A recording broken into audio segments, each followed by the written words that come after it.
वितरण सोहळ्याप्रसंगी सुरुवातीला निवड समितीचे सन्माननीय अध्यक्ष या नात्यानं या संपूर्ण पुरस्कारापूर्वी आपलं मनोगत निवड समितीच्या वतीनं अध्यक्ष सन्माननीय डॉक्टर राजशेखर शिंदे सर यांनी या ठिकाणी व्यक्त करावं अशी मी त्यांना विनंती करते.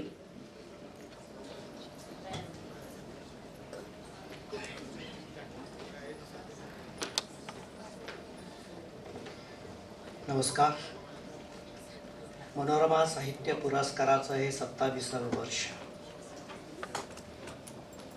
आम्ही 26 डिसेंबरला हा सोहळा घ्यायचो, पण काही महिने पुढे आलो. या 6 महिन्याच्या कालावधीत आम्हाला न मोजता येण्याइतके फोन आलेले आहेत. हा पुरस्कार केव्हा होणार, सोहळा केव्हा होणार. यामध्येच या पुरस्काराची लोकप्रियता आणि सामाजिक मान्यता अधोरेखित होते, ठळक होते. पुरस्कार सोहळ्याचे माननीय अध्यक्ष श्रीकांतजी मोरे, ज्यांच्या हस्ते पुरस्कार दिला जातो आहे, ते आदरणीय कुलगुरू प्राध्यापक महानवर सर, आदरणीय ढोबळे सर, आदरणीय समेळजी, जिला आम्ही फक्त टी व्हीवर किंवा स्क्रीनवर पाहिलेलं होतं. माझ्या पिढीची अगदी साधी पण कसदार अभिनय करणारी अभिनेत्री मधुरा, ती मला प्रिय वाटते कारण माझ्या लेकीचं नावही मधुरा आहे. अत्यंत साधेपणा. त्यांची मुलाखत मी हेतुता ऐकत होतो. वाक्य तोडावीत कशी, बोलावं कसं, विचाराची मांडणी आणि निरातशीय साधेपणा, हे तुमचं अभिजातपण लोकांना भावतं.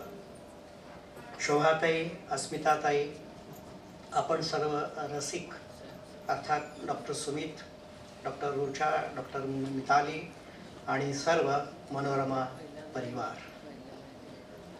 मी पुरस्कार समितीच्या संपूर्ण मंडळाच्या वतीने इथे बोलतो आहे.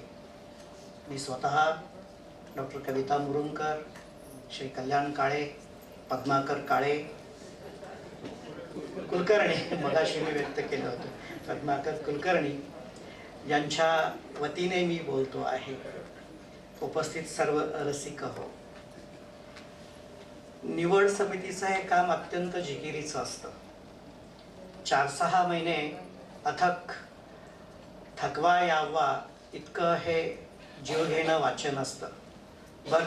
पत्रकार परिषद झाल्यानंतर पुढची 3 दिवस आमच्यासाठी आणखी पुन्हा फार जिकिरीचे असतात. अमुकला का मिळाला, तमुकला का मिळाला नाही, मलाच का डावलला. आणि यामध्ये अतिशय चांगल्या स्वरूपाची मराठीतील लाखोली पण असते. ती सगळी आम्ही झेलतो गेली 7-8 वर्षे आणि त्यातून काही हिरे आम्ही निवडतो. यंदाच्या वर्षी 10 साहित्यिक आहेत. यावर्षी आम्ही अंतिम टप्प्याला आल्यानंतर मनोरमा जीवन गौरवाचा विचार आमचा अंतिम टप्प्यात होतो आणि सोलापुरातील एक नाव आम्ही ठेवलं. एकमुखाने सर्वांनी लागलीच त्या नावाला होकार दिला. जीवन गौरव पुरस्काराच्या वेळेला फक्त अध्यक्ष म्हणून श्रीकांत मोरेजी उपस्थित असतात. एरवी कशात हस्तक्षेप नसतो. तेही काही गोष्टी बोलण्यासाठी आम्ही त्यांच्याशी काही सल्लामसलत करतो. यंदाच्या वर्षीचं नाव होतं प्राध्यापक निशिकांत ठकार सर. हे नाव निश्चित झालं. ठकार सरांच्या कन्येला आम्ही फोनवरून संवाद साधला, पण ठकार सरांचं वय 90च्या घरातलं आहे. ते पुण्यात वास्तव्याला आहे. आता मला हा प्रवास झेपणार नाही. अत्यंत नम्रपणाने मी हा पुरस्कार स्वीकारला आहे असं समजा, अशी प्रतिक्रिया ठकार सरांनी दिली. पण त्यानंतर लागलीच मोरे सरांनी आम्हाला सूचना दिली की यावर्षीचा जीवन गौरव पुरस्कार ठकार सरांच्या गौरवार्थ द्यायचा नाही. हे फक्त मनोरमामध्ये केलं जातं. यावर्षीच्या पुरस्कारामध्ये आणखी एक बदल केला. आम्ही काही लेखक निवडले. काही लेखकांच्या साहित्यकृती समोर ठेवल्या, पण त्यांच्या एकंदर वाङ्मयीन कर्तृत्वाचा, संशोधनाच्या कर्तृत्वाचा, समीक्षेचा विचार करून काही लेखकांची आम्ही निवड केली.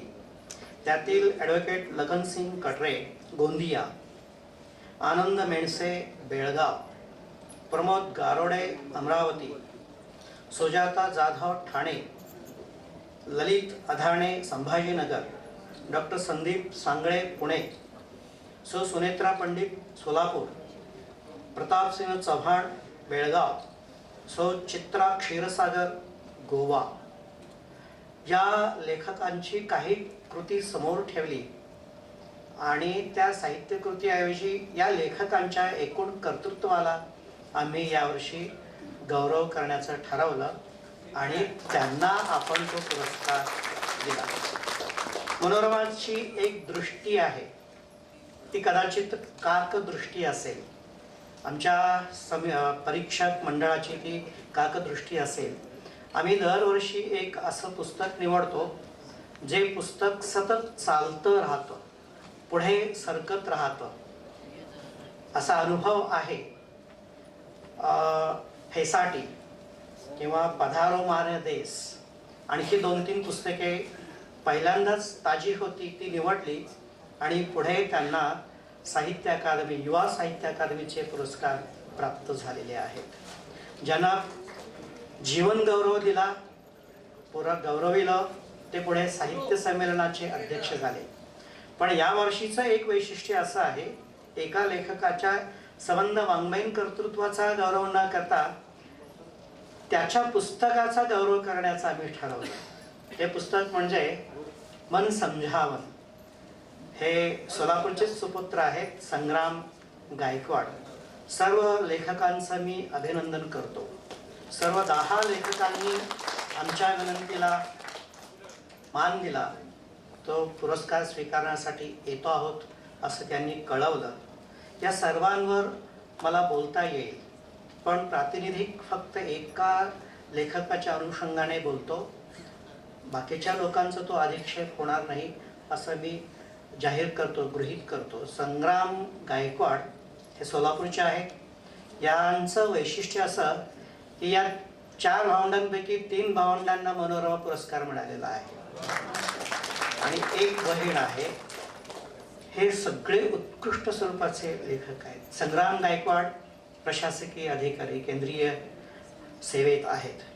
त्यांची ही दुसरी कादंबरी आहे. पहिली कादंबरी, यानंतर आलेली मनसमजावन ही अतिशय अनवट, आजवर न हाताळल्या गेलेल्या विषयावरची अतिशय कसदार, शैलीसंपन्न अशा स्वरूपाची ही कादंबरी आहे. सामाजिक सलोखा, बाहेरच्या कलुषित झालेल्या, ढवळल्या गेलेल्या वातावरणात ही कादंबरी आपला खारीचा वाटा सामाजिक सलोख्यात प्रकट करणारी आहे. ही आम्हाला महत्त्वाची वाटली. ही कादंबरी आम्हाला महत्त्वाची वाटली. पुढच्या 2 वर्षात कदाचित दिल्लीत सुद्धा ही महत्त्वाची वाटू शकेल आणि केंद्रीय पुरस्कार या कादंबरीला मिळाला तर आश्चर्य वाटण्याचं कारण नाही. सोलापुरात मी गेली 42 वर्षे, म्हणजे 56तून काही वर्षे सोडली तर सोलापुरात मी आहे गेली 27 वर्ष. पुण्यातून सिलोरी घेऊन इकडं आलोय. सोलापुरात अनेक मोठे सांस्कृतिक कार्यक्रम होतात. इथे व्याख्यानमाला होत असते. गणेशोत्सवात, नवरात्रात आणि शिवजयंतीच्या काळामध्ये एक फार मोठी सांस्कृतिक मेजवानी होत असते. गेली 27 वर्षे मनोरमा त्याचा एक अंग आहे. मनोरमा परिवार समाजाची आर्थिक गरज तर भागवतेच, पण त्याच्याशिवाय मनोरमा परिवार सांस्कृतिक भूक भागवत आहे, हे मला अत्यंत महत्त्वाचं वाटतं आहे.